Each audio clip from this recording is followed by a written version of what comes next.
La Legión Rusia Libre, los rusos que pelean por Ucrania.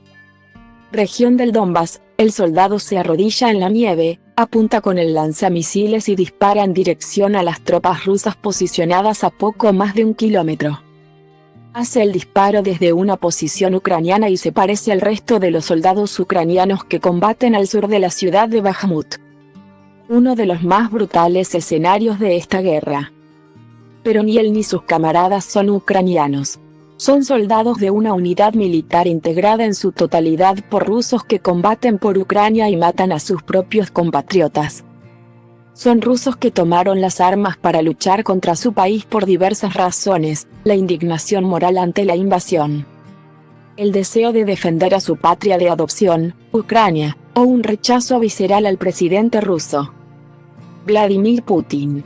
Y se ganaron la confianza de los comandantes ucranianos para ocupar un lugar entre las fuerzas que combaten encarnizadamente a las fuerzas militares rusas. Un ruso de verdad no inicia semejante guerra de agresión, ni viola niños o mata a mujeres y personas mayores. Dice un combatiente ruso cuyo nombre de guerra es César, enumerando las atrocidades de los soldados rusos que lo llevaron a abandonar su ciudad natal, San Petersburgo, y a combatir para Ucrania. Por eso no tengo remordimiento. Hago mi trabajo y maté a muchos de ellos, comillas. A casi un año del comienzo de la guerra, esa unidad llamada Legión Rusia Libre ha pasado mayormente desapercibida. En parte para proteger a los soldados de las represalias de Rusia, pero también por la renuencia de las fuerzas militares ucranianas a resaltar los esfuerzos de soldados cuya tierra natal le ha hecho tanto daño a Ucrania. Varios centenares de ellos están concentrados en la zona en torno a Bakhmut, en el este de Ucrania. Siempre son agrupados con sus compatriotas, pero bajo la supervisión de oficiales ucranianos. Al ser entrevistados, algunos soldados de origen ruso comentan que cuando comenzó la invasión de tropas rusas ellos ya vivían en Ucrania, y que sintieron la obligación moral de defender su país de adopción. Otros, que en algunos casos no contaban con experiencia militar, cruzaron de Rusia a Ucrania al comienzo de la guerra, movidos por la sensación de que la invasión del Kremlin era profundamente injusta. No vinimos a probar nada, dice un soldado cuyo nombre de guerra es Sasa. Vinimos a ayudar a Ucrania a lograr el retiro total de las fuerzas rusas del territorio ucraniano y la futura desputinización de Rusia.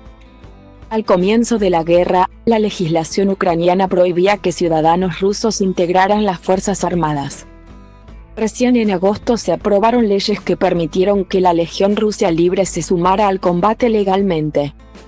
Según comenta Andriy Yusov, vocero del Servicio de Inteligencia Militar de Ucrania, había muchísimos rusos que por una cuestión de principios no podían quedarse cruzados de brazos y buscaron una manera de ingresar a las filas de la defensa de Ucrania.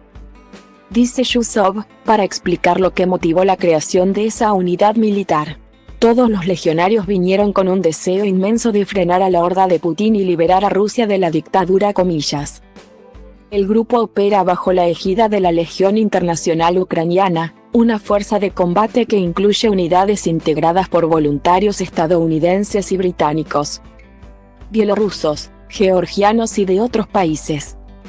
No es fácil sumarse a la Legión, señalan los soldados rusos. Tienen que presentar una solicitud y someterse a una minuciosa verificación de antecedentes que incluye pruebas de polígrafo.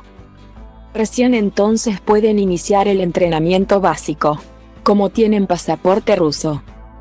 Es inevitable que los reciban con desconfianza, porque ya ha habido varios intentos de espías rusos para infiltrarse en la unidad. Los soldados dicen a sus familiares en Rusia les cuesta mucho entender su decisión. En su país natal, los informes sobre las atrocidades cometidas por las tropas rusas, como la carnicería de civiles en Irpin y Bucha, en los suburbios de Kiev, son desestimados como propaganda extranjera.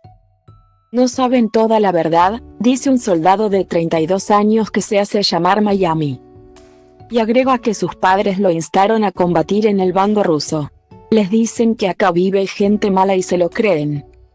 No les entra en la cabeza que el segundo ejército más grande del mundo pueda matar a ciudadanos comunes y corrientes.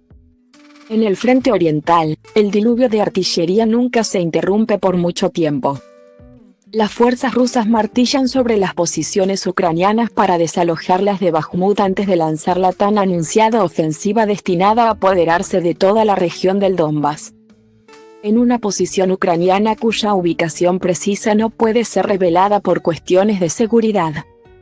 La tierra tiembla y los proyectiles de artillería de uno y otro bando se entrecruzan en el cielo despejado.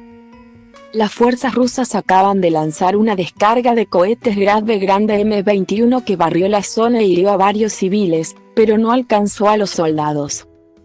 Nos atacan desde todas partes, dice entre jadeos uno de los soldados rusos que lucha por Ucrania. Mientras busca refugio en un conjunto de pequeñas cabañas cubiertas de nieve. Los soldados de la Legión Rusia Libre dicen que su propósito sigue firme, pero algunos ya empezaron a pensar en el futuro más allá de la batalla inmediata. Incluso más allá de la guerra en Ucrania. Mi tarea no es solo proteger a la gente de Ucrania, dice César, de 50 años. Si salgo vivo de esta fase de la guerra y se libera todo el territorio ucraniano, seguiré con el arma en la mano hasta derrocar al régimen del Kremlin, comillas. César, que se ganó fama de sabio y excéntrico dentro de la Legión, dice que antes era un confeso nacionalista ruso. Pero ahora cree que la Rusia moderna descarriló, sobre todo tras la invasión a Ucrania. En el pasado César integró el movimiento imperial ruso, declarado como grupo extremista violento por Estados Unidos. Pero dice que en parte rompió con la agrupación por su apoyo a la anexión rusa de la península de Crimea, en 2014. Un funcionario militar ucraniano encargado de monitorear a la Legión Rusia Libre dice que César pasó mucho tiempo buscando un camino que le resultara ideológicamente correcto. Y agregó que los funcionarios ucranianos no encontraron ningún motivo para desconfiar de él. César, cuya esposa y 4 hijos se mudaron a Ucrania a mediados del año pasado, no cree estar combatiendo contra compatriotas rusos, sino contra canallas y asesinos apátridas. Estoy sentado frente a usted, y soy el ejemplo de un hombre ruso, el hombre sobre el que escribieron Tolstói y Dostoyevsky. Ese es el tipo de hombre que soy. No soy como ellos, que no son rusos. Por Michael Schwirtz. Traducción de Jaime Arrambide.